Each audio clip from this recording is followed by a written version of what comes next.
Bible పాత నిబంధన చరిత్రలో కొన్ని పుస్తకాల యొక్క పరంపర మనకంత ఈజీగా అర్థం కాని పరిస్థితి. మింగుడు పడని అనేకమైన సంగతుల్లో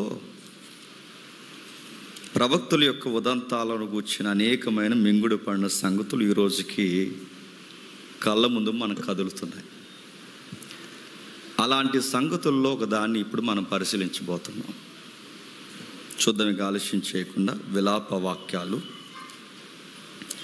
విలాపవాక్యములు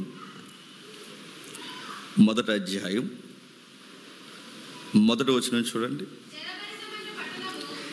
జనభరితమైన పట్టణము ఎట్లు ఏకాకి అయి దుఃఖాక్రాంతమయను, అది విధవరాల వంటిదాయను, అన్యజనుల్లో ఘనతకెక్కినది, సమస్థానముల్లో రాజకుమార్తె అయినది, ఎట్లు పన్ను చెల్లించినదైపోయెను, రాత్రి అందు అది బహుగా ఏడ్చుచున్నది, కన్నీరు తన చెంపల మీద కారుచున్నది, దాని వెట్టకాండులందరిలో దాని నోదార్చేవాడు ఒకడును లేడు, దాని చెలికాండ్లందరూ దాన్ని మోసపుచ్చిరి, వారే దానికి శత్రువులైరి. యోధా బాధ నుండి దాసురాలై చెరలోనికి పోయినదని అన్యజనుల్లో నివసించుచున్నది, విశ్రాంతి నొందకపోయెను, దాని తరుము వారందరూ విరుకు చోట్లలో కలుసుకుందరు. ఆగుదాం. కొన్ని అక్షరాలకు మనకు తెలుసు కనుక మనం చదివేసుకుంటాం. వాక్యాలు చదివే అలవాటు ఉంది కనుక గొక్క తిప్పకుండా వాక్యాలు మనం చదువుతాం. కానీ ఆ చదివిన వాక్యాల్లోని అర్థాలు మాత్రం గ్రహించడంలో కొంత ఆలస్యమే చేస్తాం. అలాంటి వాక్య భావాల్లో ఇదొకటి. విలాప వాక్యాల గురించి మనకు అర్థం కావాలి అంటే నేపథ్యం తెలియాలి. ఏం జరుగుతుంది? మొట్టమొదట విలాప వాక్యాలు అనేది రాసిన రచయిత ఇర్మియా గారు రాశారు. ఈ ఇర్మియా గారు ఈ వాక్యాన్ని రాసే సమయానికి ఇశ్రాయేలు దేశం చాలా గొడ్డుబారిపోయింది. క్షమించండి, ఇజ్రాయేల్లో ముఖ్యమైన భూభాగము యోధా చిందరవందర అయిపోయింది. ఒక వచనాన్ని మనం కదిపినప్పుడు దాని నేపథ్యము, దాని చుట్టూ ఉన్న నాగరికత మనకు తెలియకుండా వాక్యాన్ని చదివితే, ఈ మాట అంటున్నానని ఎవరిని కంపేర్ చేయకండి, ఇంటర్నేషనల్ స్పీకర్స్ కూడా తప్పు చెబుతారు అనడానికి ఉదంతాలు ఇందులో ఇముడు ఉన్నాయి. మీకు వెళ్ళే కొడితే అర్థమవుతుంది. అందులో ఈ వాక్య భాగం ఒకటి. ఏంటి విలాప వాక్యాలు అంటే? ఇది విలాప వాక్యం అన్నాం కానీ దీనికి కరెక్ట్ లైన్ ఏంటో తెలుసా? పద్యం. ఇది విలాప పద్యం. పద్యాలు ఉంటాయిగా, పద్యాలు. విశ్వధాభిరామన్ లాస్ట్ నేను ఉంటుందిగా, బలవంతుడైన సర్పము సలిసీమల చేత చిక్కి సాగుటయాల సుమతి. ఈ పద్యాలంటే ఒక బలవంతమైన సర్పం సలిసీమలు, చిన్న చిన్న సీమలు కరిస్తే చచ్చిపోయింది. ఎందుకు చనిపోయింది ఆ బలవంతమైన సర్పం అంటే ఆ పొట్టలోకి దూరింది. చీమలు చిన్నవైనా, అది బలవంతమైనదైనా బలశాలి అయినా వాటి నివాస స్థలంలోనికి ఇది దూరింది కనుక చనిపోయింది. ఇది పద్యం సారాంశం. పద్యాలకున్న గొప్ప సంగతి ఏంటంటే ఇంత పెద్ద కంటెంట్ని 2 లైన్లు ఎక్స్ప్లెయిన్ చేయడమే పద్యం. అలాంటి అనేకమైన దుఃఖాన్ని, ఇబ్బందికరమైన పరిస్థితుల్ని, గుండెలు బాదుకునే రోదన పరిస్థితుల్ని పద్యంలాగా సుమారు 5-6 అధ్యాయాల్లో చెప్పేసిన పుస్తకమే విలాప వాక్యం. ఇంకా దీని నేపథ్యం మనకు అర్థం కావాలి అంటే దీన్ని రాసినది ఇర్మియా గారు. ఈ వాక్యాన్ని రాయడానికి ముందు ఒక నేపథ్యం మనకు తెలియాలి. ఇర్మియా గారి పిలుపు మనకు తెలుసు. ఇర్మియా గారిని తల్లి గర్భం నుండే దేవుడు ఏర్పరచుకుని పిలుచుకుని, నిన్ను ప్రవక్తగా నేను నియమిస్తున్నాను, నా పని చేయని ఇర్మియాకి చెప్తాడు. ఆ ఇర్మియాకి చెప్పి నడిపిస్తున్నప్పుడు ఇశ్రాయేలుకి వార్నింగ్ ఇమ్మంటాడు. ఇశ్రాయేలు, యోధా, నీ పరిస్థితి బాలేదు.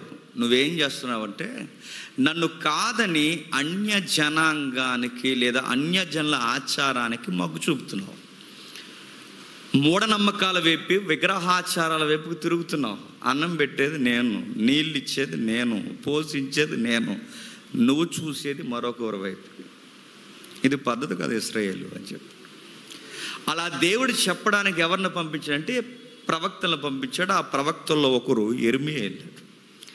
యెర్మీయేలు చెప్తున్నాడు, అరే నాయనా, మీరు మారకపోతే దేవుడు చాలా గట్టి కొడతానంటున్నాడు. ఆ కొట్టే దెబ్బలకు చావు దెబ్బలే. మీరు మీ పిల్లలు కూడా ఇంకా లెగరు, ఇంకా పోయి ఆకారాలకు మొక్కుతారేంద్రా, విగ్రహాలకు మొక్కి బలి నైవేద్యాలు అర్పించి మూఢనమ్మకాలు నమ్మి మీ పిల్లలను బలి అర్పించి ఏంటి పనులేంటి, పోయే కాలం పనులు. మీరు మారకపోతే దేవుడు చావు దెబ్బలు కొడతారు ఏమనుకుంటున్నారని ఘాటైన ప్రసంగాలు చెప్తుంటాడు. ఎవరు? యెర్మీయా గారు. చరిత్ర. ఈ ఘాటైన ప్రసంగాలు చెప్తున్నప్పుడు కొంతమంది ప్రేమామయులు ప్రసంగికులు ఉంటారుగా, వాళ్ళు ఏమంటారంటే మరీ అంతేం కొట్టేళ్ళండి యెర్మీయా అన్నీ అలా చెప్తాడు, ఆ మనిషికి అన్ని మాసి ప్రసంగాలన్నీ చెప్తాడు అంటారు. ఎవరిని? యెర్మీయా గారు. అరే లేదురా, దేవుడు నన్ను పిలిచాడు, నన్ను చెప్పమన్నాడు. మీ వైఖరి ఇలాగే ఉంటే మీ పంటలు పండవు, కడుపులు నిండవు, మీ బతుకులు చిందరవందరైపోతే రోడ్డున పడిపోతారు ఏమనుకుంటున్నారని చెప్తాడు. చెబితే మళ్ళీ వీళ్ళు ఏమంటారంటే అలాగే చెప్తాడు. యెర్మీయాకి పనేముంది, భయపెడుతూ తిరుగుతాడు జనం. ఇదిగో యెర్మీయా, నువ్వు చెప్తే చెప్పు కానీ ఇలాంటి ప్రసంగాలు చెప్పుకో అని వార్నింగ్ ఇస్తాడు. దేవుడేమో వెళ్ళమంటాడు, వీళ్ళేమో వినరు. దేవుడేమో వెళ్ళమంటాడు, వీళ్ళేమో వినరు. దేవుడు వెళ్ళమంటాడు, వీడు వినరు. దేవుడు వెళ్ళమంటాడు, వీళ్ళు వినరు. యెర్మీయా వెళ్ళి రోజు ప్రభువా చెప్పమన్నావు, చెబుతున్నాను, వీళ్ళు వినరు. కఠినమైన ప్రసంగాలు చెప్పే కొలది కఠినమైపోతున్నారు. ప్రభు వీళ్ళకి ఎలా ప్రభువా చెప్పేదంటే యెర్మీయా లేదు నువ్వు వెళ్ళు, నేను చెప్తున్నానుగా, మళ్ళీ వీళ్ళకి అర్థమయ్యేలా చెప్పారు యెర్మీయా అంటే. యెర్మీయా వెళ్ళి మళ్ళీ చెప్తాడు.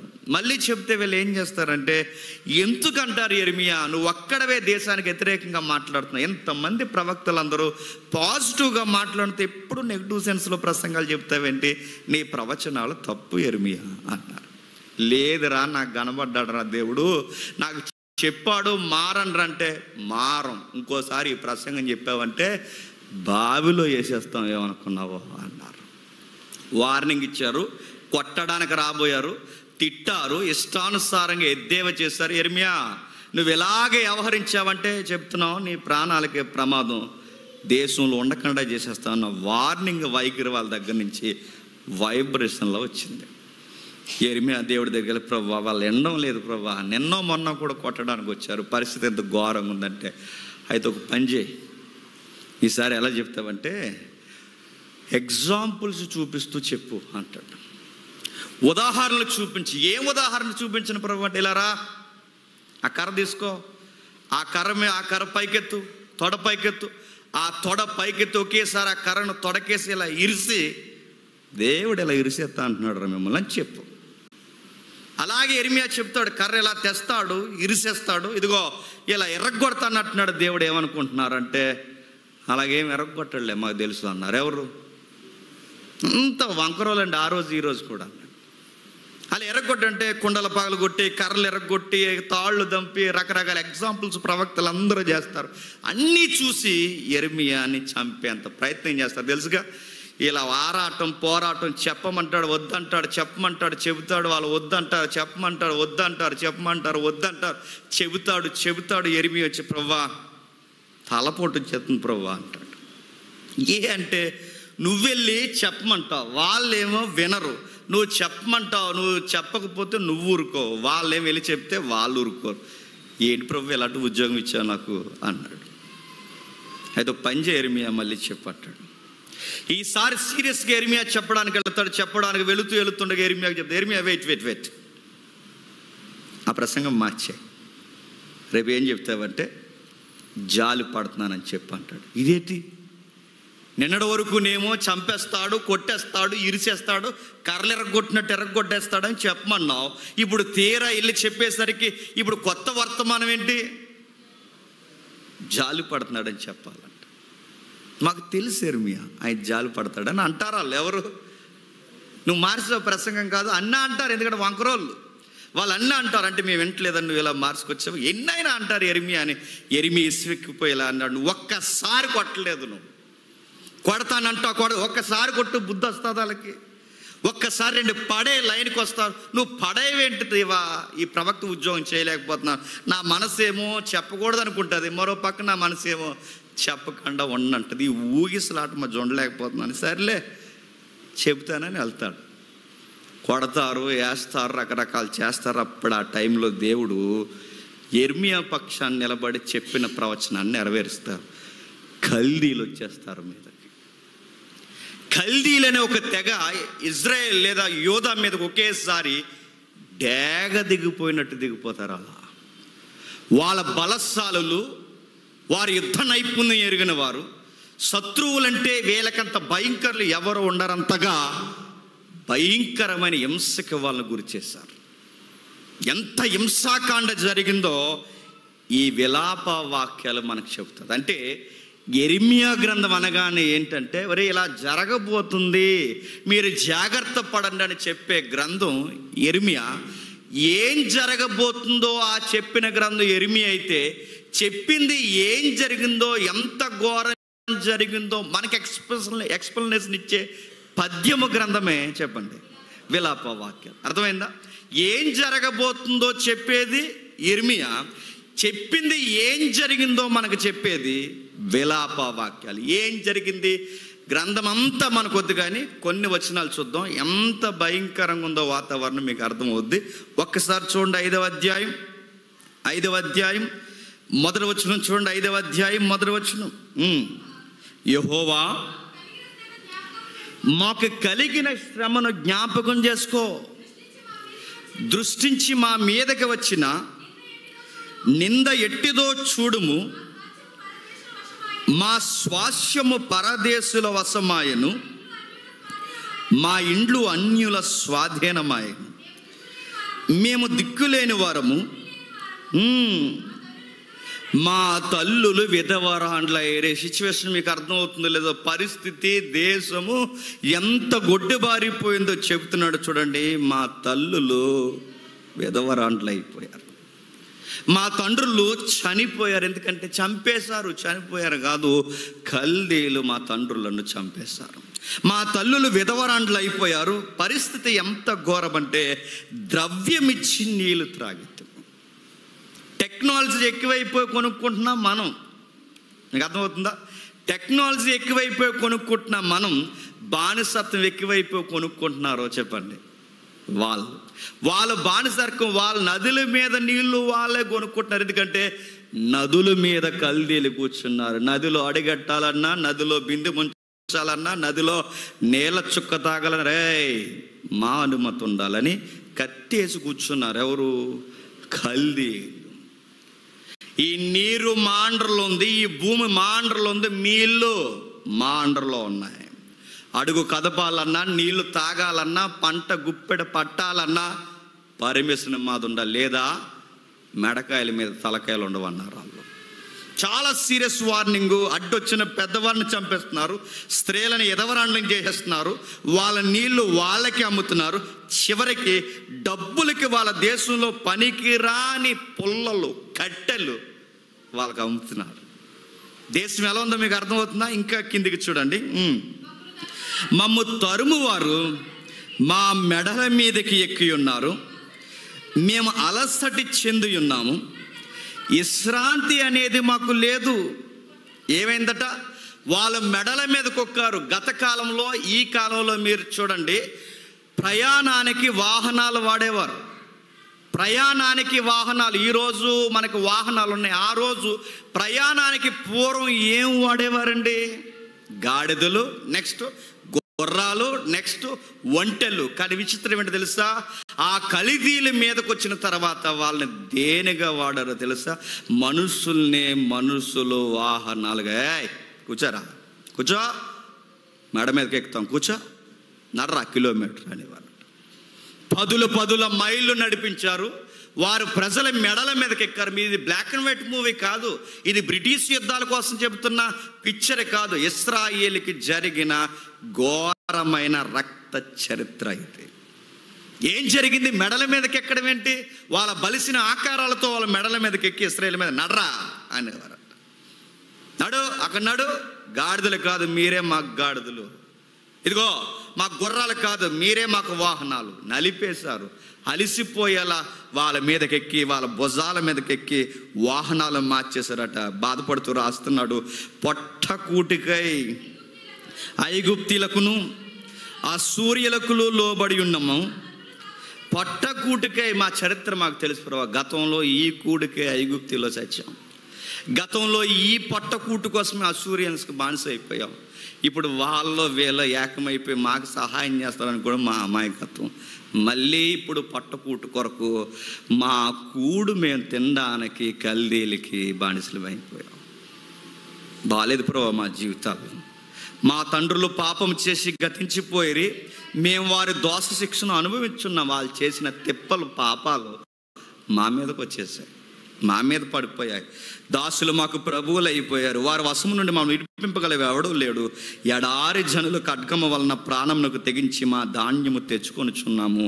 నెక్స్ట్, మహాస్కయం వల్ల మా చర్మము పొయ్యి వలె నలుపైపోయే చర్మం మాడిపోయింది ప్రభు. ఎండకి, వానకి, చలికి, కాలాలకి మా శరీరం తట్టుకోలేక ఒక పొయ్యిని బాగా మెండబెడితే, మంటకు గురి చేస్తే ఆ పొయ్యి ఎలా అయితే ఆ పొగకి మగ్గిపోద్దో మా సొగసులన్నీ పొయ్యి వలె మగ్గిపోయాయి ప్రభు.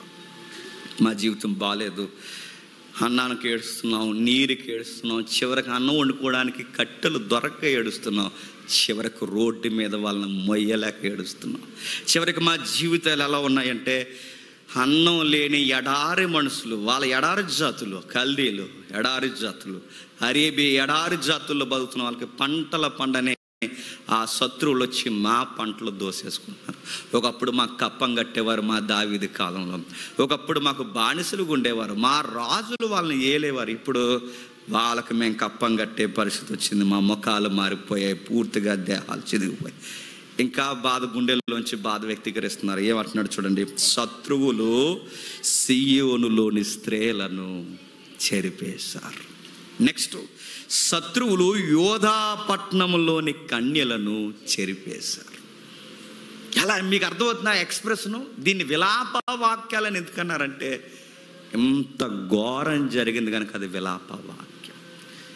మా సంసారం చేస్తున్న స్త్రీలను బయటికి లాక్కొచ్చి హత్య చేసేసారయ్యా, అత్యాచారం చేసేసారు. పెళ్ళి కావలసిన కన్యలను హత్యలు చేసి అత్యాచారం చేసేసారు. సంసారాల్ని చిదివేశారు.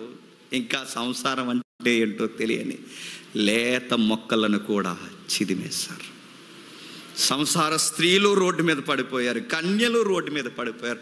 ఏంట్రా ఇదేం పనయ్యా? మా మీదకెక్కి, మా జీవితాల మీదకెక్కి, మా పంటలు తిని, మా నీళ్లు మాకే అమ్మి, మా కట్టెలు కూడా చివరికి పనికిరాని కట్టెలు కూడా మాకు అమ్మి ఎంతగా మా శరీరాన్ని నడిపి, ఇది అన్యాయం అయ్యా అని అడిగినందుకు చేతులు కట్టి మా అధిపతులకు ఊరేసేసారు. కింద వచ్చిన అదే, చేతులు కట్టి మా అధికారులు, అడిగిన అధికారులను చంపేశారు. అడ్డొచ్చిన వాళ్ళని చంపేశారు. వారు ఏమాత్రం పెద్దల్ని గౌరవించలేదు. యవనులు చివరికి చక్కగా బంతుల్లో ఆడుకునే దేశానికి రమ్యంగా ఉండాల్సిన యవనస్తులు తిరగట్రాయలు విసురుతున్నారు, తిరగట్రాయలు మోస్తున్నారు. బాలురు కట్టల మోపు మోయి చాలక తట్టడిపోతున్నారు, బరువులు మోయలేకపోతున్నారు. పిల్లలు మోస్తున్నారు, పెద్దోళ్ళు మోస్తున్నారు, వృద్ధులు చచ్చిపోతున్నారు, తండ్రులను చంపేస్తున్నారు, తల్లులను చెరిచేస్తున్నారు, కన్యలను చెరిచేస్తున్నారు. నెక్స్ట్, పెద్దల గుమ్మం యొద్ద కూడటం మానేస్తారు. ఇంకా ఏ రచ్చబండ కార్యక్రమాలు ఎట్టలేదు. ఎందుకంటే రోడ్ల మీద వాళ్ళే తిరుగుతున్నారు, బెటాలియన్స్ వాళ్ళే ఉన్నవి. మీరు ఊహించుకోండి, ఇది 2వ 3వ ప్రపంచ యుద్ధం కన్నా గట్టిగా జరిగింది. ఎవరికి? ఇశ్రాయేలీలకి. చాలా బానిసర్కం జరిగింది. ఆ బానిసర్కం కిందకి మా యవనస్తులు సంగీతము మానేశారు. ఇంకా జాయ్ఫుల్ సాంగ్స్ లేవు ప్రభు, ఆనందకరమైన పాటలు మేము పాడలేము, సంగీతాలు లేవు. మా సంతోష హృదయాలు విడిపోయాయి, విసిగిపోయాయి. నాట్యము దుఃఖముగా మార్చబడింది. ఇదిగో మా తలల మీద కిరీటం పడిపోయింది, అయిపోయింది. ఇక సాంగ్స్ రావు. మన పాటలు ఎప్పుడు పాడతాం చెప్పండి? బాగా జాయ్ఫుల్ ఉన్నప్పుడు పాడతాం. కిడ్నీ పోయిందన్నప్పుడు రావాలి పాట పాడడానికి, అప్పుడు రాం. వీళ్ళ పాటలు పాడలేకపోతున్నారు, పూర్తిగా వాళ్ళ పరిస్థితులు చేజారిపోయాయి. ఇలాంటి పరిస్థితుల్లో పాటలు పాడే రేలరండ్రా, మీకు పాటలు పాడతారు కదా మీరు ఇన్స్ట్రుమెంట్లు బాగా ప్లే చేస్తారని తెలుసు. మీ జూయిష్ పీపుల్స్కి మీకు మ్యూజిక్ సెన్స్ ఉందని మాకు తెలుసు. రా పాట పాడరా అన్నాడట. పాట పాడరా, అలా చూస్తే పాడు, ఇదిగో మీ దేశంలో మీ కల్చర్లోంచి పాట పాడరా అన్నారట. ఇలా పాట పాడమన్నప్పుడు అలా పాట తెగించి ఏం పాడారు చెప్పనా? మా బతుకుల మీద కాదు పాట పాడేది, మా బతుకుల్ని ఎలా చేసినా మీ బతుకుల కొరకు చావో రేవో పాడుతున్నాం ఇంకేనండి అని పాడారు. ఇది పద్యం అయితే, ఈ బాధల్లోంచి పాడిన ఒక పాట ఉంది. ఆ పాటనే మన ఇంటర్నేషనల్ స్పీకర్స్ కూడా తప్పుగా అర్థం చేసుకున్నారు. నేను వాళ్ళని తప్పు పట్టాలని కాదు, కానీ వాళ్ళ తప్పు చెప్పారని చెప్తున్నాను. వాళ్ళు ఎవరో ఏంటని నన్ను అడగండి, అది చదివితే మీకు అర్థమైపోద్ది ఎవరు. ఒకసారి చూడండి, 137వ కీర్తన 137వ కీర్తన 137వ కీర్తన 9వ వచనం. 137వ కీర్తన 9వ వచనం. నీ పసిపిల్లలను పట్టుకొని వారిని బండకేసు కొట్టువాడు ధన్యుడు. అర్థమైందా? మన వాళ్ళు అర్థం చేసుకున్న అపార్థం చేసుకున్న వాక్యాలు ఈ వాక్యం ఒకటే. ఎవడో బయటోడు అడిగాడు, ఏంటండి ఏం దేవుడు అండి? యెహోవా దేవుడు పిల్లల్ని బండకేసి కొట్టమంటాడు. అదేం దేవుడు అంటే సైకో దేవుడు అన్నారు బయట వాళ్ళు. పిల్లల్ని బండకేసి కొట్టమంటాడేంటి అనగానే మనలో ఉన్న కొంతమంది సహోదరులు, దేవునిలో బాగా వాడబడుతున్న సహోదరులు, వాళ్ళ నోర్లు ముయించాలనుకున్నారో మరి వివరణ ఇవ్వాలనుకున్నారో పొరపాటు జరిగిందో ఏమో. నాకైతే డిఫెన్స్కి ఆ విషయాన్ని నేను నొక్కు చెప్పను, కానీ బయటోడికి వివరణ ఇస్తున్నప్పుడు కాస్త మనకన్నా సందర్భం తెలిసి వివరించాలి కదండి. వాడికంటే గాడిదాడికి సందర్భం తెలియదు. వాడికి సందర్భం తెలియక అన్ని తప్పులు ఉన్నాయి, మీ దేవుడు సైకో, మీ దేవుడికి ఇదిగో ఈ లక్షణాలు ఉన్నాయని వాళ్ళు ఏదో అంటారు. వాళ్ళు ఏదో అన్నారు, ఈ లోపల వాళ్ళు ఏదో అనేసారా, ఇప్పుడు ఏదో ఒక వివరణ ఇవ్వాలి, మనం ఇవ్వకపోతే ఎలా అని కంగారు పడిపోయేది. వివరణ ఇవ్వాల్సిన చదవాలి, స్టడీ చేయాలి, హిస్టరీ ఏం జరిగిందో ఒకసారి చూసుకొని చెప్పడం మంచిది. ఎందుకంటే మనకు దేవుడు చదివించాడుగా. అలా చదవకపోతే పొరపాటు ఏం జరిగిందో చూడండి. అక్కడ నీ పసిపిల్లలను పట్టుకొని వారిని బండకేసి కొట్టువాడు ధన్యుడు. బయటోడు అడిగాడు, పిల్లల్ని బండకేసి కొట్టడం ఏంటండి, సైకోయిజం కాకపోతే అనగానే మన వాళ్ళు మెసేజ్లు ఏం చెప్పారు చెప్పిన, అక్కడ బండ అంటే బండ కాదు, మరి బండ అంటే క్రీస్తు. అక్కడ పసిపిల్లల్ని బండకేసి కొట్టమంటే పసిపిల్లలు అనుకుంటున్నారా? కాదు. మరి మనలో చిన్న చిన్న పాపలు లాంటి పాపాలు ఉంటాయి. పాపాలు లాంటి పాపాలు అంట, పసిపిల్లల లాంటి పాపాలు ఉంటాయి. ఆ పసిపిల్లల లాంటి పాపాలని దేనికేసి కొట్టాలట? బండకేసి కొట్టాలి. బండ అంటే ఎవరు?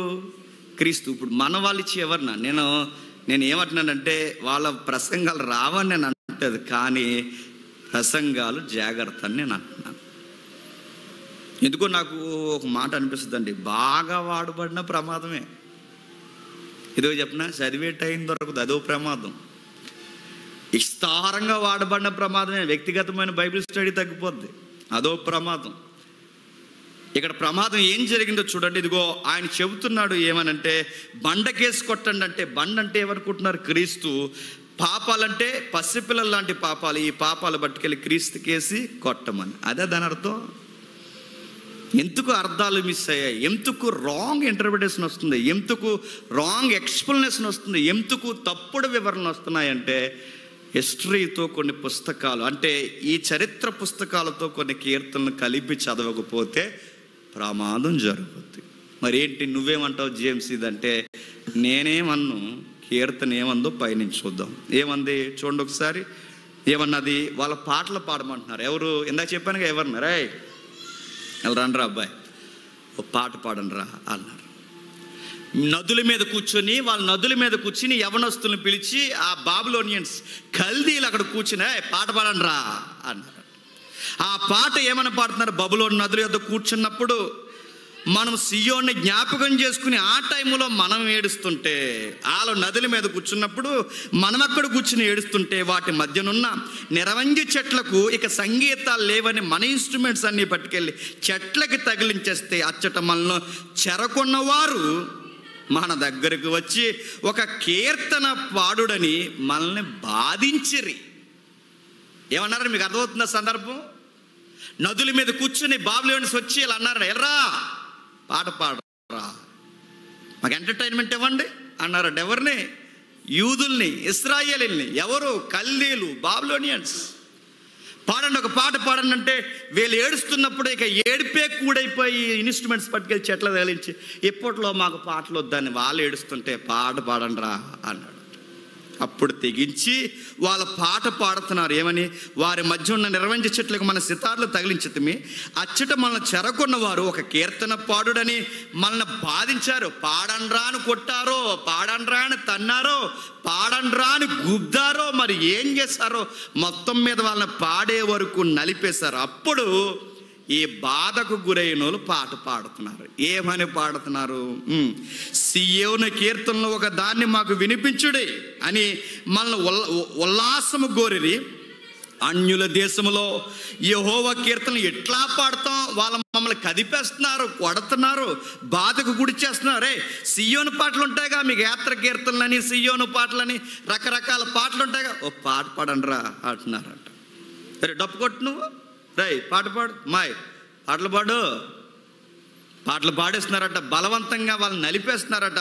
అప్పుడు అంటున్నారు, అయ్యో సియోన్లో పాడాల్సినవి, సంఘంలో పాడాల్సినవి ఈ సన్నాసగాల ముందు పాడమంటున్నారేటని బాధపడ్డారు వాళ్ళు.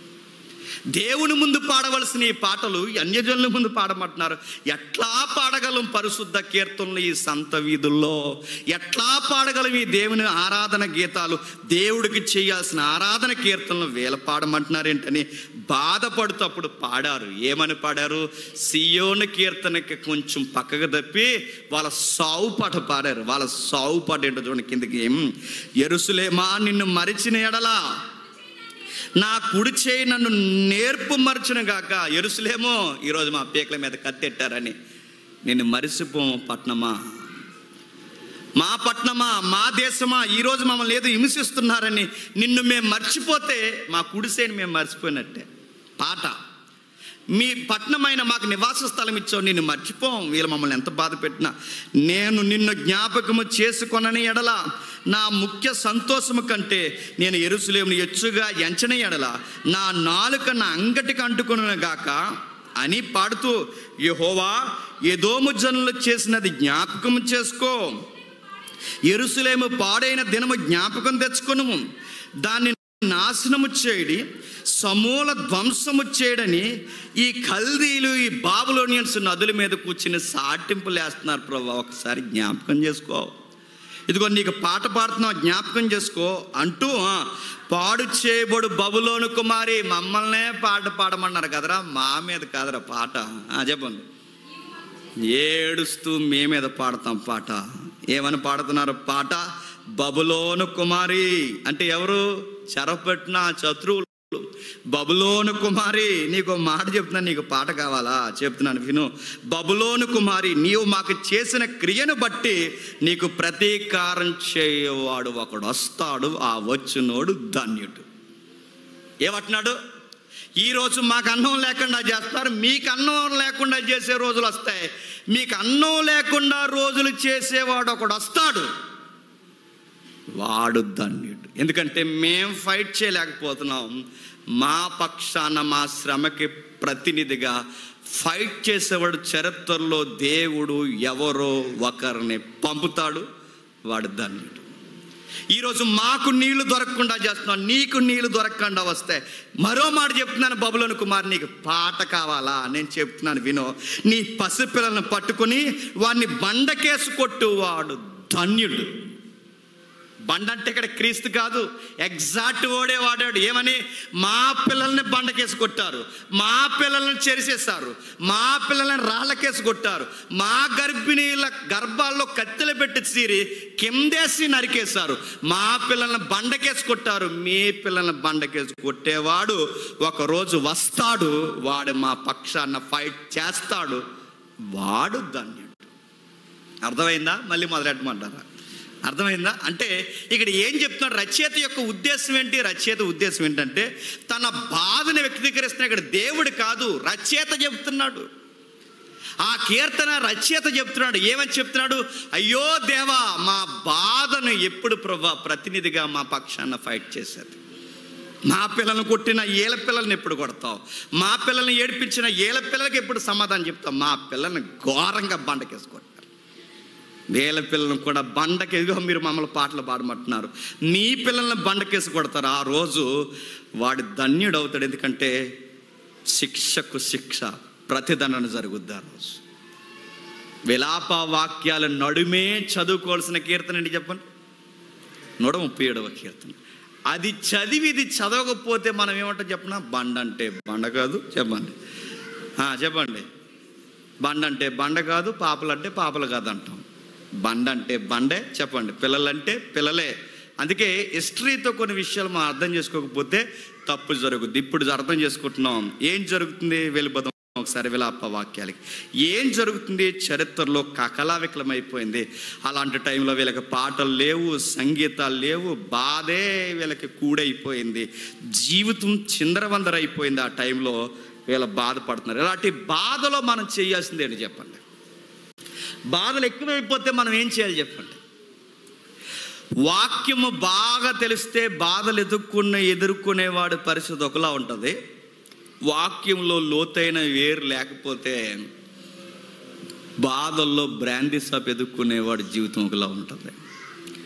అలా వెళ్ళిపోతారంటే వెళ్ళిపోయే బ్యాచ్ ఉన్నారు తెలుసా? ఎందుకంటే ఇంక ఈ దేవుడు నమ్మి ఇక నమ్ముకున్న తర్వాత నీకు అసలు తేరా కాయ తాగేస్తారు.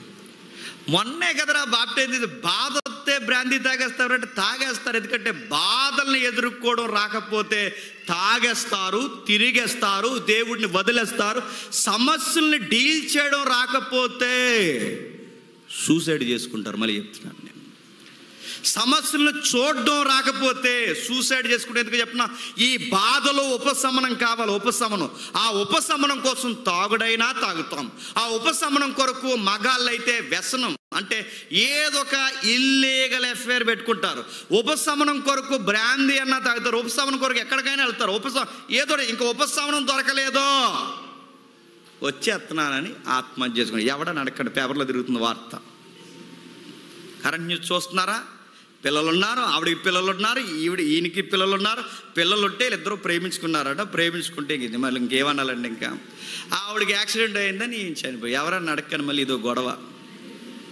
సమస్యలు ఎదుర్కోలేరని అడుగుతున్నారు. సమస్యలు ఎదుర్కో చచ్చిపోతారా? సమస్యలు ఎదుర్కోపోతే సూసైడ్ చేసేసుకుంటారు. అంటే సమస్యలు ఎదుర్కోలేనప్పుడు అడుగుతున్నాను. సమస్యలు ఎదుర్కోకపోతే అసలు నేను మనిషి అని ఎవడన్నాడు? ఎదుర్కోవాలి సమస్య. దాన్ని ఎలా ఎదుర్కోవాలి? రావే అనకూడదు. ఎలా ఎదుర్కొంటే అది కనబడదుగా, అది విజిబిలిటీ లేదు. అది సమస్యను ఎలా, అది లోపలే తెస్టేసి కూర్చుంటుంది. దాన్ని ఎలా ఎదుర్కొంటాం? అందుకే నువ్వు చెప్పొద్దు వివరణ, నేను చెప్పను వివరణ బైబిల్ చెప్తుంది. సమస్యలు ఎలా ఎదుర్కోవాలి చెప్తుంది. చూడండి ఇప్పుడు రండి. విలాప వాక్యాలు 3వ అధ్యాయం. విలాప వాక్యాలు 3వ అధ్యాయం. విలాప వాక్యాలు 3వ అధ్యాయం 25వ వచనం. విలాప వాక్యాలు 3వ అధ్యాయం 25వ వచనం. తన్ను ఆశ్రయించే వారి ఎడల యెహోవా దయాళుడు, ఆయన దయ చూపువాడు. యెహోవా అనుగ్రహించు రక్షణ కొరకు ఓపికతో కనిపెట్టుట మంచిది. ఆగుదాం. శ్రమను ఎలా ఎదుర్కోవాలి? శ్రమ అర్థమైందిగా. 5వ అధ్యాయం చదివితే శ్రమ ఏ తీవ్రతలో ఉందో మనకు అర్థమైపోయింది. ఏ తీవ్రతలో ఉంది? నీళ్లు దొరకట్లేదు, అన్నం దొరకట్లేదు, కట్టెలు దొరకట్లేదు, భూమి దొరకట్లేదు, ఇల్లు దొరకట్లేదు, స్త్రీలకి సెక్యూరిటీ లేదు, ఏమీ లేదు. పరిస్థితి పూర్తిగా బిగించబడింది. అలాంటి టైం శ్రమ ఎలా ఉంది? ఆ శ్రమను ఎలా ఎదుర్కోవాలో, దాన్ని ఎలా డీల్ చేయాలో, ఆ డీల్ చేసే విధానాన్ని పద్యంలా రాశాడు. ఎవరు? యెర్మియా. ఆ పద్యంలో మనకు సూత్రం ఇస్తున్నాడు. ఎలా ఎదుర్కోవాలి శ్రమని? ఎలా ఎదుర్కోవాలి అంటే 25లో తన్ను ఆశ్రయించువాడు ఎడల యెహోవా దయాళుడు. శ్రమలో మొట్టమొదట మనం నేర్చుకోవలసిన దేవుడి దగ్గర పాయింట్ ఏంటో తెలుసా? దేవుడు దయాళుడు అని నేర్చుకో. దయాళుడు అంటే మంచోడు, దయచూపువాడు. అంటే శ్రమలో సముద్రంలో శ్రమ నన్ను అలా ఈడ్చుకుని పోతున్నప్పుడు పెళ్ళమని కెరటాలు కొట్టినట్టు ఆ శ్రమలు మనం కొట్టేస్తున్నప్పుడు ఆ సముద్రపులో మనం ఈదలేం. సముద్రాన్ని ఏమి ఇస్తాం? ఈ గోదావరిని ఈదలేం. ఈదగలమా? సముద్రాన్ని ఏమి ఇస్తాం? సముద్రాలు ఈదలేం.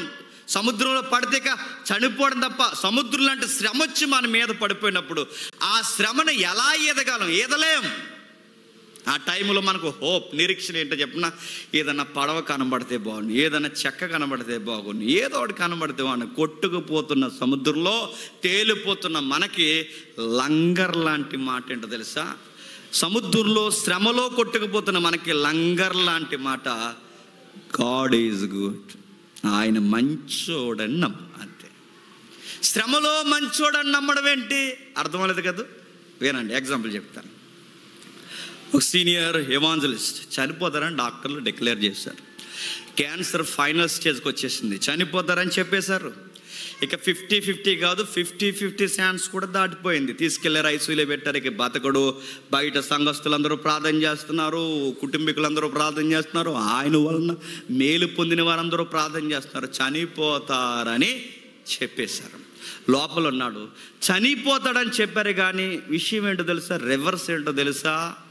ఆయన బతికొచ్చాడు. బయటికి బతికొచ్చి పరిచర్య చేస్తున్నాడు. పరిచర్య చేస్తుంటే అందరూ ఆశ్చర్యపోయారు. ఈ ఇంగ్లీష్ వాళ్ళు కనుక ఇంటర్వ్యూ తీసుకోవడానికి ఎవాంజలిస్ట్ దగ్గరికి వెళ్ళి, సార్ బతకడన్నారు, చనిపోతా అన్నారు, ఇంటర్నేషనల్ డాక్టర్స్ కూడా మీరు బతకడని చెప్పేశారు, మీరు ఎలా బతికారు సార్? ఆ టైంలో మీరు ఐసీయూలో ఉన్నప్పుడు మీ జీవిత భాగస్వామి లేదు, మీ పిల్లలు లేరు, మీ ప్రియులు లేరు, ఎవ్వరు మీ దగ్గర లేరు. అలాంటి టైంలో మీకు ధైర్యం ఎలా వచ్చింది? మనకైతే ధైర్యం వస్తుందా? ఐసీయూ అనగానే చచ్చిపోతామా? ఐసీయూ తీసిపోయారంట, చచ్చిపోతాం. ఇదిగో రేపు తీసుకెళ్తారా కానీ ఈరోజు బెంగ వచ్చేస్తుంది, మనకు మోసం అయిపోతుంది. ఈరోజే మనకి ఎంత భయమో. ఇంత మీరు ఐసీయూకి వెళ్ళినప్పుడు ఎలా ఉన్నారు సార్? పక్కన ఎవ్వరు లేరు. మనసు నాకు ఎంతకంత భయం వేస్తుంది కదా సార్. బతకరనే శబ్దాలు మీకు వినబడిపోయాయి. ఇలాంటి టైంలో మీరు ఎలా బతికారంటే ఆయన అన్నమాట, ఆ శ్రమలలో, సముద్రంలో, శ్రమల లాంటి సముద్రంలో నేను కొట్టుకుపోతున్నప్పుడు నాకు లంగర్లా దొరికిన ఒకే ఒక్క మాట, ఈ శ్రమలలో నా దేవుడు దయాళుడని నమ్మానండి. అంతే, బతికేశాను సార్ అన్నాడు. ఎలా బతికేసావు? నా శ్రమల్లో నాకు జ్ఞాపకం ఉన్నమాట, నా దేవుడు దయాళుడు.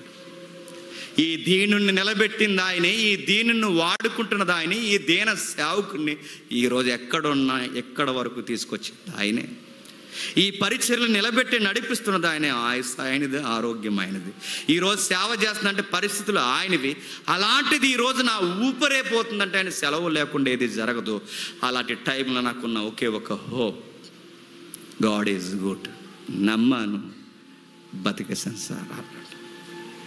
శ్రమలలో మొట్టమొదట మనం నేర్చుకోవాల్సింది చెప్పిన, నా జీవితంలో ఏం జరుగుతుందో నాకు తెలియదు, నా జీవితంలో ఈ శ్రమ ఏంటో నాకు అర్థం కావట్లేదు, ఈ శ్రమ నన్ను చంపేసేలా ఉంది ఏంటని నువ్వు ఫీల్ అవుతున్నప్పుడు, ఆ శ్రమలో నీకు ఊపిరి ఒకేసారి పీల్చుకుని వదిలినట్టు అనిపించే మాట, ఈ శ్రమలను చూసే దేవుడు ఉన్నాడు. ఈ శ్రమలను చూస్తున్న దేవుడు నా బిడ్డ ఇంత శ్రమ పడుతున్నాడని దయ చూపించే దేవుడు నాకున్నాడని నమ్ము. శ్రమకి ఎదురీదేస్తావు, గుర్తుపెట్టుకో. అందరు నీ పక్షాన ఉండాల్సిన అవసరం లేదు. నీ దేవుడు నీ చేపట్టుకుంటాడు ఆ రోజు. అంతే. ఎవ్వరు నిన్ను అర్థం చేసుకోవాల్సిన అవసరం లేదు, ఆయన నిన్ను అర్థం చేసుకుంటాడు. నేను మంచం పట్టడం ఏంటి ప్రవ్వా అని అందరు నిన్ను అనుకున్నప్పుడు ఏం బాధపడకు, నీ చేయబట్టుకుంటాడు ఆయన. కీర్తనలో మరొక మాట ఉంది, ఒక మాట చూడండి ఒకసారి. కీర్తన 37వ కీర్తన 37వ కీర్తన 7వ వచనం, 37వ కీర్తన 37వ కీర్తన 7వ వచనం చూడండి.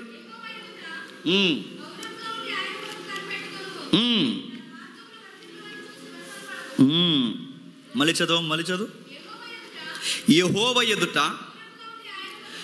మౌనముగా ఉండి ఆయన కొరకు కనబడ్డాడు. శ్రమలో బాగున్నాడు. శ్రమలో మొట్టమొదట మనం నేర్చుకోవాల్సినది దేవుడు దయాళుడు అని నేర్చుకో.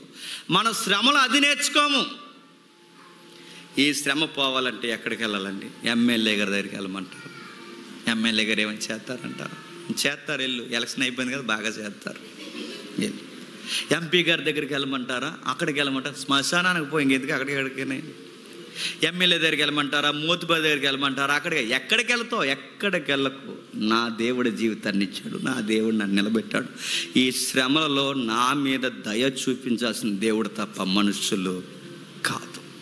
ఎవరి దగ్గరికి వెళ్ళకండి, ఎందుకంటే ఎవడేం చేయడండి. నేను పడిపడనని మళ్ళీ చెప్తున్నాను, ఎవడేం చేయడు.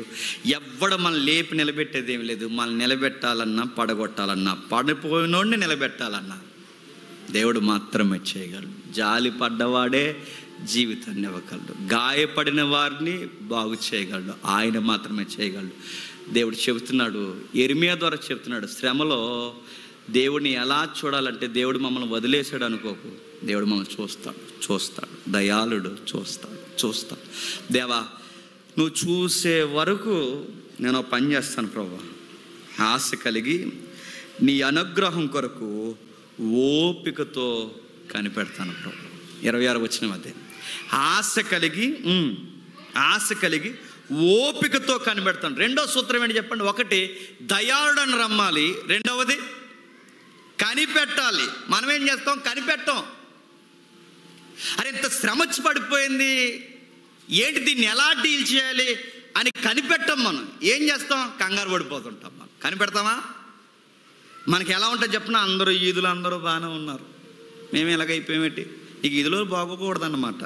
నువ్వు పాడైపోతే ఇంక అందరూ పాడైపోవాలి, ఇంకంతే. ఇక ఈదులు అందరూ బాగున్నారు, ఏరియాలు అందరూ బాగున్నారు, మా పక్కింటి వాళ్ళు కూడా బాగానే ఉన్నారు, మేము ఎలాగైపోయామేంటి అంటే మనకు ఎలా చెప్పిన, మనం పడిన బాధ కూడా పక్కన పెడతాం. ఓకే అనుకుంటాం. మనం వాళ్ళ హ్యాపీ కూడా ఎప్పుడైనా చూసారా? నాకు చిన్నప్పుడు, నాకది ఆవిడ ఫీలింగ్ అన్నదే. చిన్నప్పుడు బలవంతంగా తీసుకెళ్ళి కటింగ్ షాప్లో కటింగ్ ఏం చేసేవారండి చిన్నప్పుడు. ఆ కటింగ్ అసలు నచ్చదు కదా, ఇలాగ తబ్బిడించేసినట్టు వేసేసేవారు కటింగ్.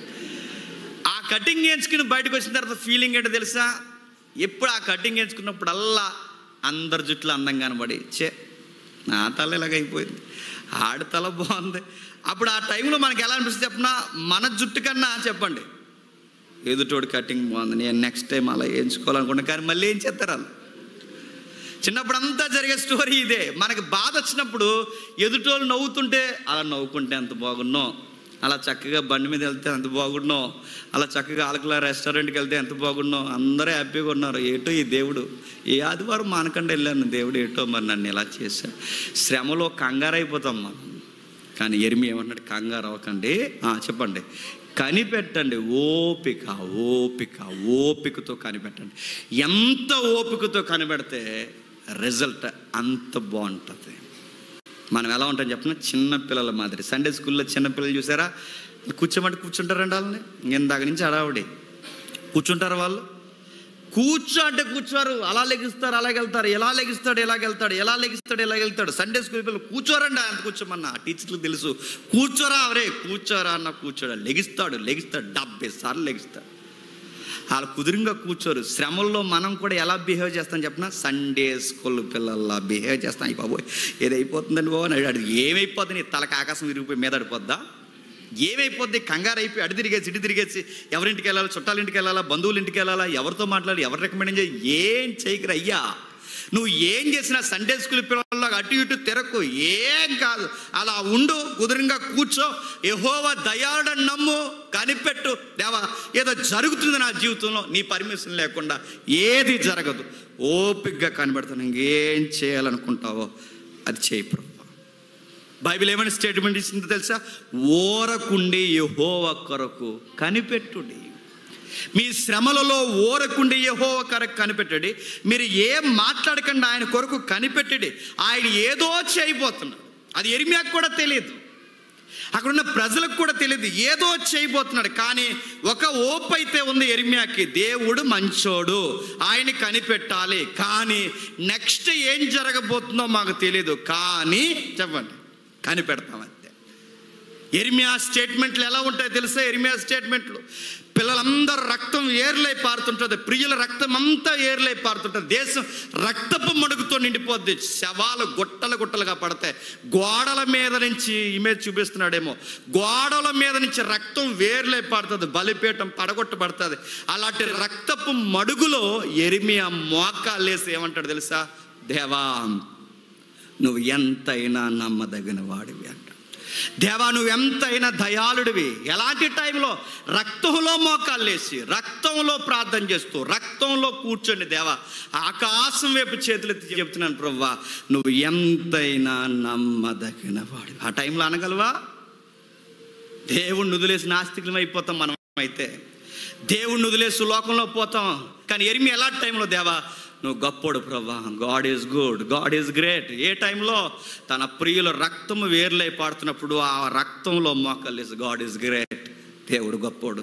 మా జీవితంలో ఏం జరిగినా గొప్పోడు. ఇదిగో మా పీకల మీద కత్తిలు పెట్టినా, మా నరాలన్నీ తెంపేసిన, మా నదులన్నీ బంధించేసిన, మా ఆకలి కడుపుల మీద తన్నేసి మా భుజాల మీదకి ఎక్కేసి శ్రమ మమ్మల్ని ఎంతగా మమ్మల్ని బంధించిన గాడ్ ఈజ్ గుడ్. అంతే.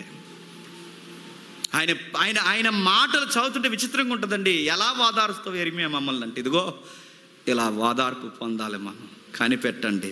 బైబిల్ మరో సూత్రం కూడా చెప్పింది. ఇదిగో మీ చింత యావత్తు ఆయన మీద వేయండి, ఆయన బలమైన హస్తముల కింద అణిగిమణిగుండండి, దీన మనస్కులై ఉండి తగిన సమయమందు లేవనెత్తి హెచ్చించువాడు ఆయనే. అప్పటి వరకు కనిపెట్టండి.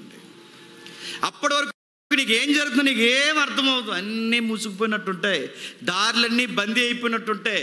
ఇక ఆరోగ్య సూత్రాలు పాటించిన మన ఆరోగ్యం కూడా గాలిగిపోయినట్టుంటుంది. డాక్టర్లు కూడా చెప్పి అన్నీ అయిపోతాయి. అది అనారోగ్య సమస్య అయినా, అప్పుల సమస్య అయినా, శత్రువుల సమస్య అయినా, ప్రియుల యొక్క దగాకోరి చర్య అయినా, ఏదైనా లైఫ్ అయిపోయింది అనిపిస్తుంది. ఆ టైంలో కంగారు పడకండి. సండే స్కూల్ పిల్లల్లాగా అటు ఇటు తిరగకండి. ఎవరిని సంప్రదించకండి, ఎవరి సలహాలు పాటించకండి. ఒకే ఒక పని చేయండి. దేవుడు మంచోడు, ఆయన ఏదో చేయబోతున్నాడు, కనిపెడుతున్నాను, తగిన టైం అందు ఈ శ్రమలో నుంచి లేపువాడు ఆయన. ఆ ఒక్క నిరీక్షణతో ఉండాలండి శ్రమలో, గుర్తుపెట్టుకోండి. ఇంకేం చెప్తున్నాడు మనకి యెరెమీయా గారు? కిందికి 27వ వచనంలో ఏం చెప్తున్నాడు చూడండి. యవ్వన కాలమున కాడి మోయిట నరునికి మేలు, అతని మీద దాన్ని మోపినవాడు యెహోవాయే. యవ్వన కాలమున కాడి మోయడం అంటే ఎక్కువ యూత్ మీట్స్లో, యూత్ సెమినార్స్లో, యూత్ ఈవెంట్స్లో, స్పెషల్ యూత్ మీట్స్లో ఎక్కువ వాడే రెఫరెన్స్ ఏదండి? ఈ రెఫరెన్సే. కొంతమంది ప్రసంగాలు చెప్తుంటే తిరమారం ఉండదు ప్రసంగాలు. ఆ రెఫరెన్స్ ఏంది మనకు అర్థమవుతుంది. ఒకరెవరో ఆ మధ్య మరియమ్మ గారు రెఫరెన్స్ తీశారు. మరియమ్మ రెఫరెన్స్ ఇప్పుడు సెట్ అవుద్ది అసలు? మరియమ్మ రెఫరెన్స్ తీసి ఇదిగో ధన్యురాలు, నువ్వు ధన్యురాలు పెట్టి నీ వాట్సాప్ వ్యవహారం మాకు తెలుసు. నువ్వు మరియమ్మ రెఫరెన్స్ పెట్టుకోవచ్చా? కొన్ని రెఫరెన్స్ సందర్భానుసారంగా తీసుకోకపోతే ఏమవుతుంది చెప్పండి? ప్రమాదం అయిపోద్ది.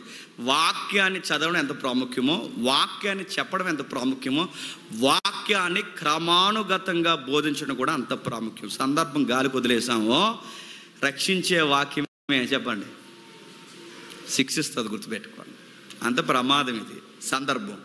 యవనస్తులు ఉన్నారట, వాళ్ళు ఫీల్ అవుతున్నారట. ఏమని ఫీల్ అవుతున్నారు? యవనస్తులు కాడిమోయట నరునికి మేలు. యవనస్తులకి చెప్తున్నాడు యెరెమీయా ఏమని? ఒరే మీరు ఫీల్ అవ్వకండ్రా, యెహోవా మోపు కాడి మొయ్యండ్రా, మేలురా మీకు అంటున్నాడంటే సిచ్యువేషన్లోకి వచ్చింది, సందర్భంలోకి రండి. సందర్భం ఏం జరుగుతుంది? వాళ్ళ తండ్రులను చంపేశారు, నెక్స్ట్ వాళ్ళ తల్లులను విధవరాలను చేశారు, నెక్స్ట్ సంసారాలను చెరిపేస్తారు, నెక్స్ట్ కన్యలను చెరిపేస్తున్నారు, నెక్స్ట్ అన్నం దొరకలేదు, నీళ్ళు దొరకట్లేదు, భుజాల మీదకి ఎక్కారు, సంగీతాలు లేవు, గొడ్డు పారిపోయింది, మీదకెక్కి పాటలు పాడండ్రా అంటున్నారు.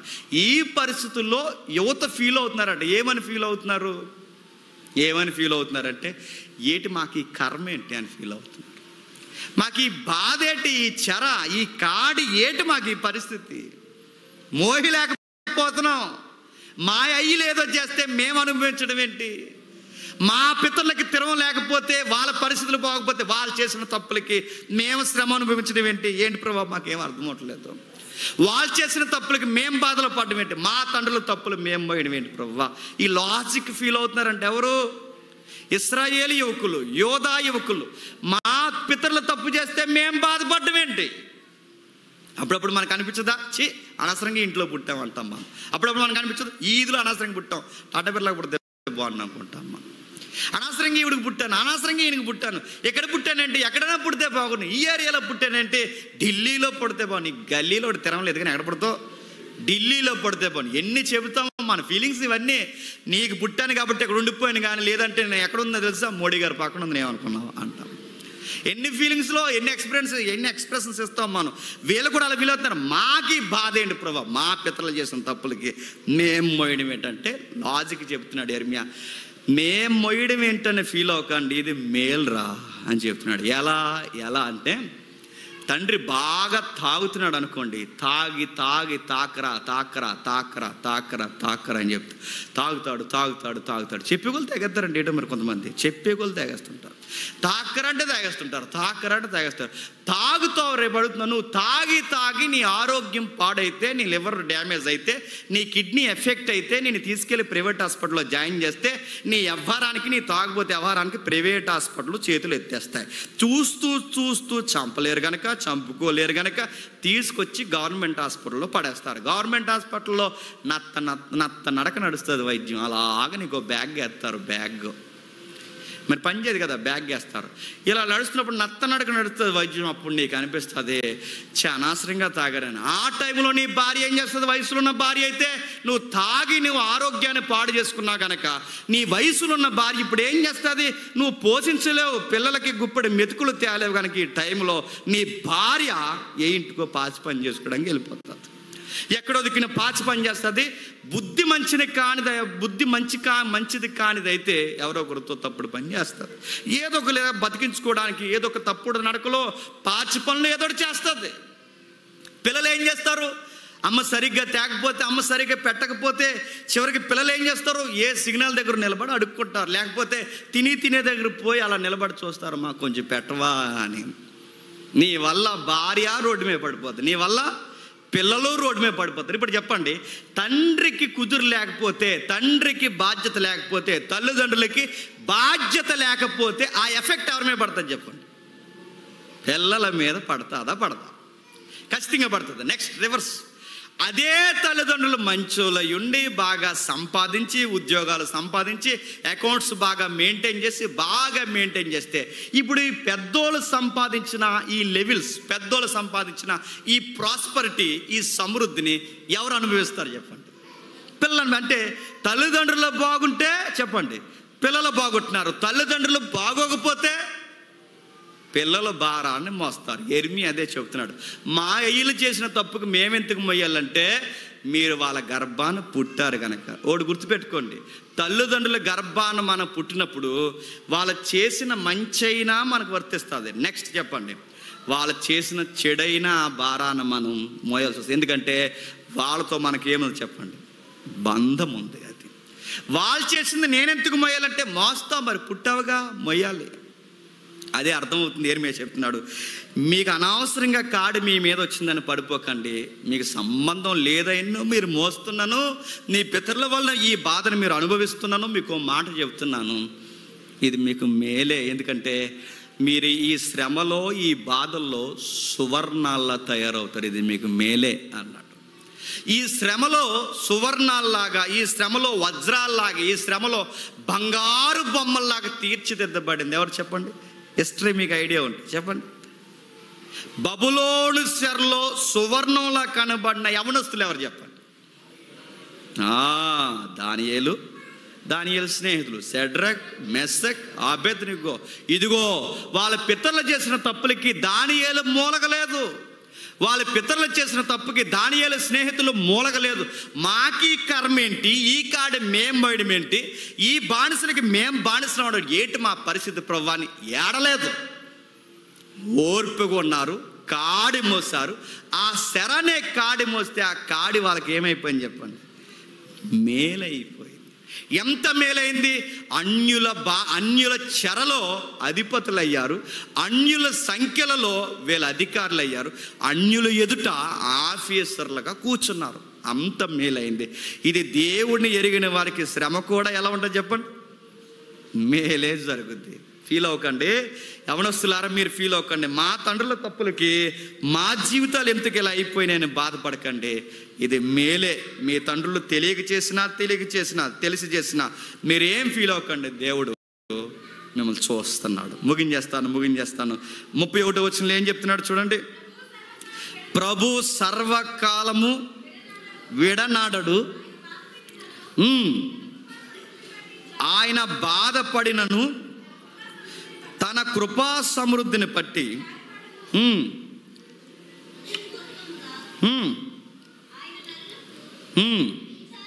హృదయపూర్వకంగా ఆయన నరులకు విచారమునైనను బాధనైనను కలగచేయడు. మంచి ఆ ఒక్క మాట చాలండి, ఆ ఒక్క మాట చాలండి. శ్రమలు అలా ధైర్యంగా బతికేయచ్చు మనకి. దేవుడు ఏమంటున్నాడు చూడండి, దేవుడే బాధలు అనుమతించాడు మీ పితరులు చేసిన తప్పులు. గుర్తుపెట్టుకోండి, మనం ఏదన్నా శ్రమ మనం అనుభవిస్తున్నామంటే మనకి సంబంధం లేకుండా మనకు శ్రమలు వచ్చాయని అనకండి. మన తలకాయలైనా కుదురులేక ఏదో చేసుంటారు, నెక్స్ట్ మనమైనా ఏదో ఒకటి చేసుంటాం, మొత్తం మీద మన నిర్ణయాలైనా మనల్ని ఇబ్బంది పెట్టుంటాయి, ఏదో ఒకటి జరుగుద్ది, మనం చేసుకున్నవే మన నెత్తి మీదకి వస్తాయి. అలాంటి టైంలో దేవుడు అనుమతిస్తాడట, జరగని కొన్ని రోజులు అడకాల జరగని అని వదిలేస్తాడట. ఎందుకు వదిలేస్తా ప్రభు అంటే మనకి పాఠాలు నేర్పించాలని వదిలేస్తాడట.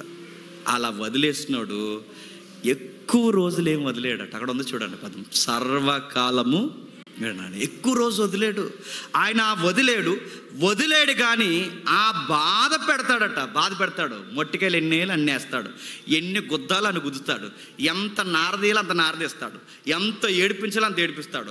చివరికి ఎముకలు కడబడే అంత బాధల్లోనికి దుఃఖాల్లోనికి నడిపించేస్తాడు.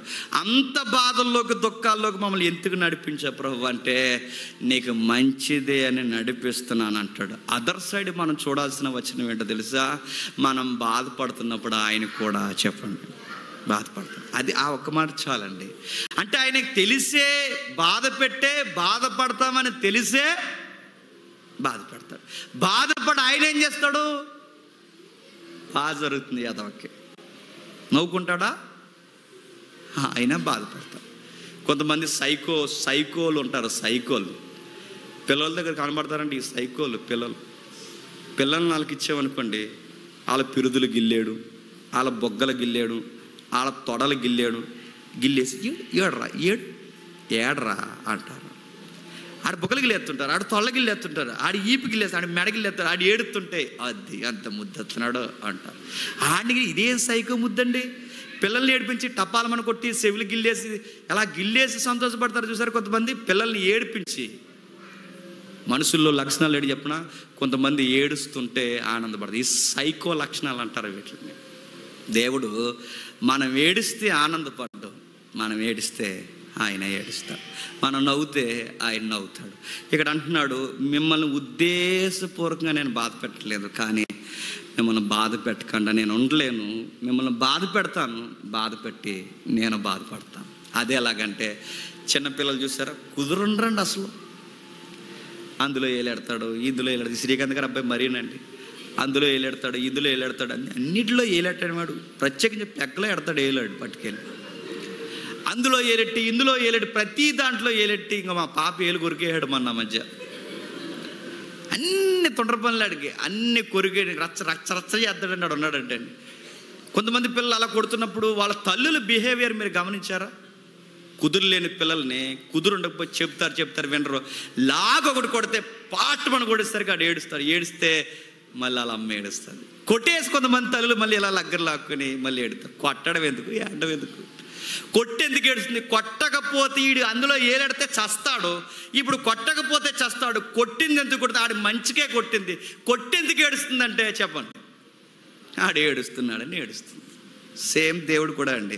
దేవుడు కూడా ఏంటి చెప్పినా మనల్ని కొడతాడు, కొట్టి నవ్వడు, మళ్ళీ ఏడుస్తాడు. ఎందుకు రా ఇలా చేసుకుంటున్నావు, ఎందుకమ్మా ఇలా చేసుకుంటున్నావు, నీకు వద్దని చెప్పి నీకు అర్థమవుతుంది. లాగడు పడేస్తాడు మనకి.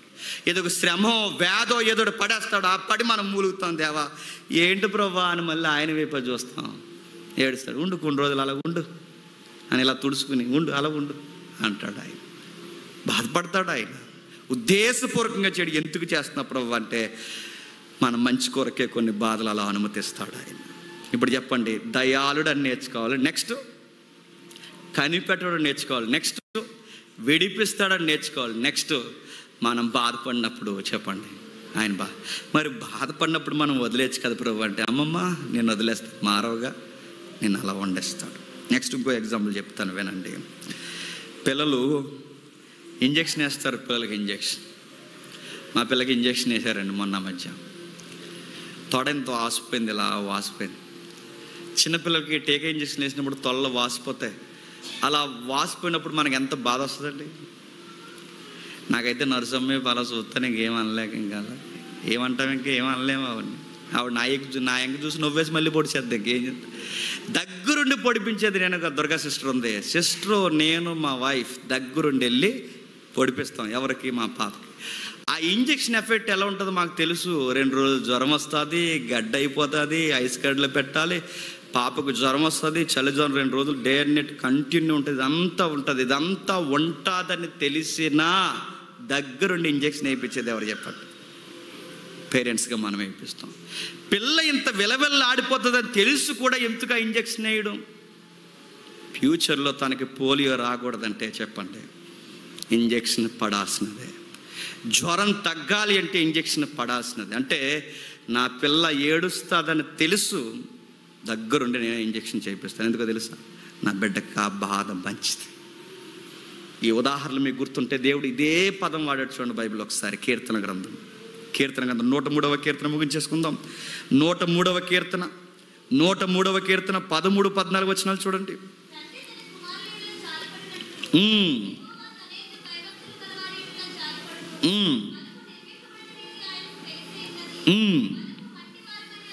తండ్రి, అది చదవండి మళ్ళీ. తండ్రి తన పిల్లల ఎడల జాలి పడినట్టు యెహోవా తన యందు భయభక్తులు గలవారి ఎడల జాలిపడును. మనం నిర్మింపబడిన రీతి ఆయనకి తెలుసు. మనం మట్టివారమని ఆయన జ్ఞాపకము చేసుకొని జాలిపడిపోతారు. అరే, మీరు చేసే పనులు చూస్తే చాలా కోపం తెప్పిస్తే, కొడితే మట్టి అయిపోతారు. మీరు కొడితే మట్టిలో కలిసిపోతారు. దేవుడు కొడితే ఏమవుతామండి? హాస్పిటల్కి వెళ్తామా? మట్టిలో పోవడమే, ఇంకా శ్మశానానికి.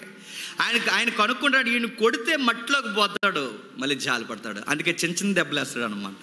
కొడతాడు, గద్దెస్తాడు, ఏదో ఒక పాట నేర్పిస్తాడు. అవసరమైతే ఎల్లెళ్ళే బండి మీద నుంచి కూడా కింద పడగొడతాడు. దేవుడు నీ మీద మళ్ళీ చెప్తున్నాను, ఎన్ని గుద్దాలని గుద్దుతాడు. ఎందుకంటే నీకు ఏదో ఒకటి నేర్పించాలి. నీకు కుదరలేదు నీ వ్యవహారానికి, నీకు తెలియట్లేదు. నీకు చిన్నపిల్లలు అటు తిరుగుతున్నా ఇటు తిరుగుతున్నాడు, ఏదో ఒకటి పడాలి. అనారోగ్య సమస్య, అప్పుల సమస్య, నీకు అలాగైతే కానీ దేవుడు అర్థమవడు. ఇక్కడ చెప్తున్నాడు, మనం మట్టివారం. ఎవరు?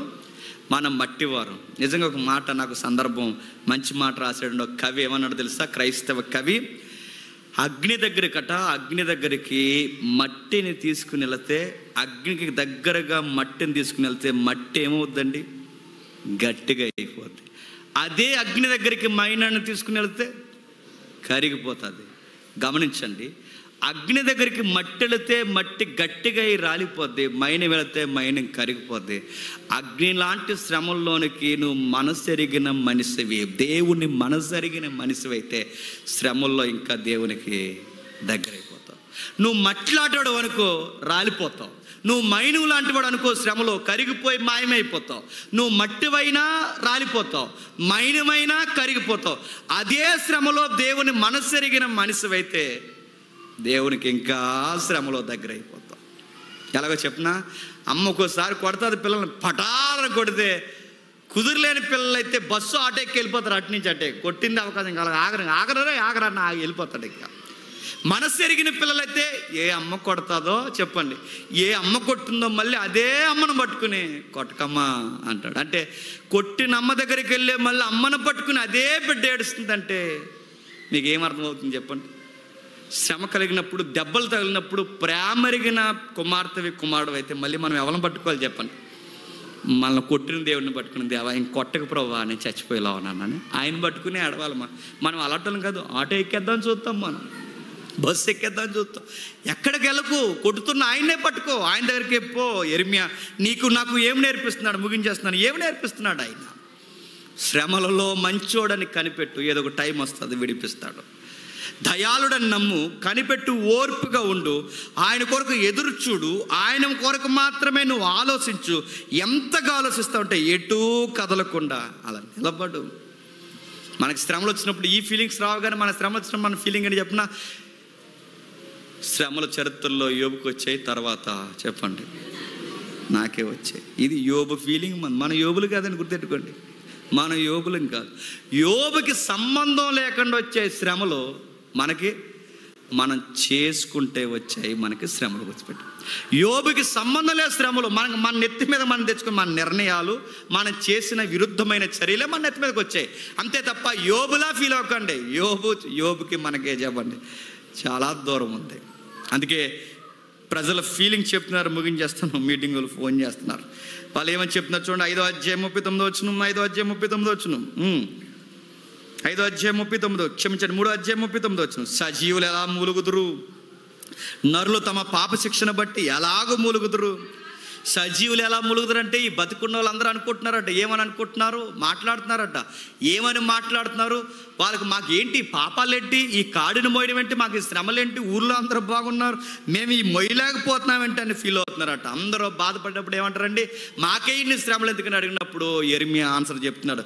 మాకే ఇంతకు శ్రమలని బతుకున్న మనుషులారా, సజీవులారా, మీరు మొరగడం ఏంటి? అసలు అర్థం ఉందా మీకు? శ్రమలు ఎందుకు వచ్చాయని మొరవడం అర్థం ఉందా మీకు? ఎందుకు అర్థం లేదో తెలుసా? నరులైన మీరు చేసిన పాపాలను బట్టే కదా ఈ శ్రమలు వచ్చి మూలుగుతున్నారు. అంటే మనకి మూలుగు వస్తుందంటే, శ్రమను వస్తుందంటే ఆ శ్రమ దేన్ని బట్టి వస్తుంది చెప్పండి? మనం ఏదో ఒక అపరాధం చేస్తాం, ఏదో ఒక తప్పుడు నిర్ణయం తీసుకుని, ఏదో ఒక సెల్ఫ్ ఉంటుంది, దాని వలనే ఇబ్బందులు మనకు వస్తాయి. ఆ టైంలో మనం చేయాల్సిందే, దేవా నా జీవితంలోకి నీ శ్రమలు వచ్చాయంటే నువ్వు అనుమతించావు. నువ్వు అనుమతి ఇవ్వకపోతే కల్దీలు రారు, నువ్వు అనుమతి ఇవ్వకపోతే వ్యాధులు రావు, నువ్వు అనుమతి ఇవ్వకపోతే ఈ శ్రమలు రావు, నువ్వు అనుమతి ఇవ్వకపోతే ఏది రాదు. నువ్వు అనుమతి ఇచ్చావు. నువ్వు ఎందుకు అనుమతి ఇచ్చావంటే నాకు జీవితం అర్థం నేర్పించడానికి అనుమతి ఇచ్చావు. ఈ మందు నా జీవితానికి మంచిదే, ఈ శ్రమ లాంటి మందు నా జీవితానికి మంచిది. అందుకే ఎంతకాలం నేను సరవ్వలేదని నువ్వు అనుకుంటావు, అంతకాలం నన్ను ఏడిపిస్తావు. అదర్ సైడ్ నువ్వు కూడా నాతో పాటు ఏడుస్తావు. ప్రభువా నేను నేర్చుకున్న సూత్రం అంటున్నాడు ఆయన, మన మార్గంలో పరిశోధించి తెలుసుకొని మనం యెహోవా తట్టు తిరుగుదము. ఆకాశమందున్న దేవునికి మన హృదయాలను, మన చేతులను ఎత్తుకొని ఒకేసారి ఆయనకి సరెండర్ అయిపోతాం. మనం చేసేది ఏం లేదండి. శ్రమలు వచ్చినప్పుడు లొంగిపోదాం, ఆయనకి దగ్గరకు వెళ్ళిపోదాం. ప్రవ్వా చేతులు ఎత్తుతున్నాం, ప్రవ్వా నీకు లొంగిపోతున్నాం. మేము చేసేదేమీ లేదు. ఈ శ్రమల నుంచి విడిపించేవాడు నీవే, అనుమతించేవాడు నీవే, లేవనెత్తివాడు నీవే. నీ బలమైన హస్తముల కిందకి మేము వచ్చేస్తున్నాం. తెలుసో తెలియక కాదు, తెలిసే నీకు విరుద్ధమైన చర్యలు మేము చేసాం. మేము ఒప్పుకుంటున్నాం ప్రభువాని. ఎవడైతే శ్రమల్లో దేవుడిని ఇలా చూడడం నేర్చుకుంటారో, ఎంత ఏడ్చామో అంత నవ్వులు మళ్ళీ మన జీవితంలో చెప్పండి ఒకరోజు నింపుతాడు. ఎంత దుఃఖించామో అంత సంతోషాన్ని నింపుతాడు. అది ఎంత పెద్ద చెరైనా విడిపిస్తాడు. నేను ముగించేస్తున్నాను. చివరికి ఒక ఎగ్జాంపుల్ చెప్పి నేను ముగించేస్తాను. దేవుడు కావాలనే శ్రమల లాంటి మొలల్లో పడేస్తాడు మనల్ని. ముళ్ళు తెలుసుగా, ముళ్ళ పొదల్లో పడేస్తాడు. ఎప్పుడో చెప్పాను వినండి ఒకసారి. ముళ్ళ పొదల్లో పడేస్తే బెస్ట్ పొజిషన్ ఏంటి చెప్పండి? ముళ్ళ పొదల్లో పడే బెస్ట్ పొజిషన్ ఏంటి చెప్పండి? ఎక్కడ పడిపోయామో అక్కడ అలా ఉండాలంతే.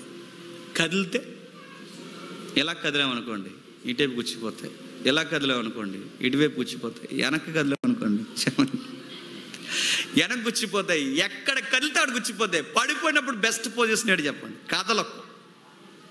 ముళ్ళ పొదల్లో ఉన్నావు, కదలకు, అలా కూర్చో. పడేసినోడే మళ్ళీ ఒకరోజు బయటికి తీస్తాడు. కదలకు. బయటకు వచ్చే ప్రయత్నం చేసావో ఇంకా గుచ్చుకుపోతాయి. గుర్తుపెట్టుకో. శ్రమంలో సూత్రం ఏంటి చెప్పిన? పడేసింది ఆయనే, చెప్పండి, తీసేది ఆయనే. ఈ లోపల నేను వచ్చేస్తాను ప్రభు అంటే ఇంత గుచ్చిపోతే సెప్టిక్ అయిపోద్ది ఏమనుకుంటున్నావు? కూర్చో కుదిరింగా, అలా కూర్చో, కదలకండ కూర్చో. యెరెమీయా నీకు నాకు నేర్పించింది. శ్రమలు ఎందుకు వచ్చాయని అడగండి, మనం చేసాం కాబట్టి వచ్చాయి. దీన్ని ఎలా మోయాలని అడగండి, అది మోయిట నరునికి మేలని మోయండి. కనిపెట్టండి, దయాళుడని నమ్మండి. గాడ్ ఈజ్ గుడ్, దేవుడు మంచోడు, గాడ్ ఈజ్ గ్రేట్ అని నమ్మండి. శ్రమని సంతోషంతో అనిపిస్తాను. దేవా ఏడుస్తున్నాను చూడు, ఇదిగో ఏడుస్తున్నాను చూడు ప్రభు, చూడు. దావీదు కీర్తన ఎలాగ ఉంటాయి చూడు ప్రభా. ఇంక ఇలా ఏడ్చి కళ్ళు లోతుకు పోయి చచ్చిపో. దావీదు అంటుంటాడు, కళ్ళు లోతుకు పోయి చచ్చిపోలా అన్నాను. నీకు ఒక మాట చెప్తాను ప్రభా, నేను చచ్చిపోతే నీకు వర్షిప్ ఎవరు చేస్తారు ప్రభా అంటాడండి దావీదు. మీరు విన్నారా మాట? ఇప్పుడు ఎంత బాగుంటుంది ఆ మాట చదువుతుంటే 6వ కీర్తనలో. ప్రభా నేను ఆ గుంటలో పడిపోయి చచ్చిపోతే నీకు ఎవరు చేస్తారు వర్షిప్? అది ఏదో చిన్నపిల్లల్లో మాట్లాడుకుంటారు వాళ్ళిద్దరు. ఎవరిద్దరు? దేవుడా ఎవరు చేస్తారు వర్షిప్, అందుకే వదిలే, ఇంకా నేను భరించలేకపోతున్నాను, కళ్ళు చూడు ఎలాగైపోయినా, చూడు ఎముకలు కనబడిపోతున్నాయి, వదిలే ప్రభువా అంటాడు. అందుకే అమ్మ కొట్టే కొలది అమ్మను పట్టుకోవడం ఎంత సెక్యూరిటీయో, దేవుడు కొట్టే కొలది చెప్పండి దేవుడిని పట్టుకోవడం అంత మంచిది. దేవుడు మిమ్మల్ని దీవించును గాక. ప్రార్థన చేసుకుంటాం.